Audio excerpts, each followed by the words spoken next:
നമസ്കാരം. Raf talk ഫുട്ബോളിലേക്ക് അവർക്കും സ്വന്തം. ജർമ്മൻ ക്യാമ്പിൽ നിന്നൊരു സർപ്രൈസ് വാർത്ത പുറത്തേക്ക് വരുന്നുണ്ട്.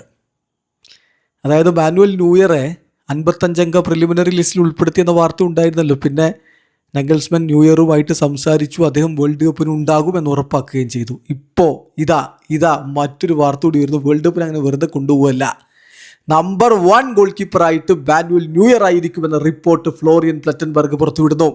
സ്കൈ സ്പോർട്സിന്റെ ജേർണലിസ്റ്റ് വളരെ കൃത്യമായിട്ട് പറയുന്നു, ജൂലിയൻ നഗൽസ്മാൻ ഒലിവർ ബൗമനെ ഫോണിൽ വിളിച്ച് കാര്യം പറഞ്ഞിരിക്കുന്നു. എന്താ പറഞ്ഞത്? that Manuel Neuer will be Germany's number 1 at the World Cup provided his calf injury does not get worse എന്ന് കൂടി റിപ്പോർട്ടിൽ പറയുന്നു.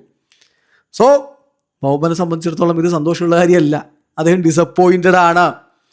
പക്ഷെ ഡിസപ്പോയിൻറ്റഡ് ആണെങ്കിലും അങ്ങനെയാണെങ്കിൽ പിന്നെ ബഹിഷ്കരിച്ച് വേൾഡ് കപ്പിന് ഇല്ലാൻ തീരുമാനമൊന്നും എടുക്കുന്നില്ല.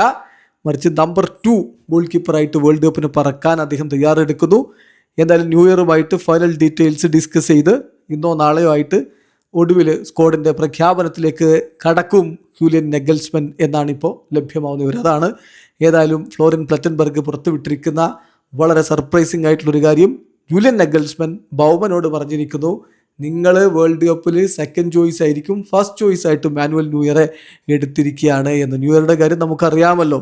അവർക്ക് വേണ്ടി 124 അന്താരാഷ്ട്ര മത്സരങ്ങൾ കളിച്ചിട്ടുള്ള ആളാണ്. പക്ഷേ 2024 വിരമിച്ചിട്ടുള്ള ആളുമാണ്. ആ വിരമിക്കൽ പിൻവലിക്കുന്നു, അടുത്ത വേൾഡ് കപ്പിന് എത്തുന്നു.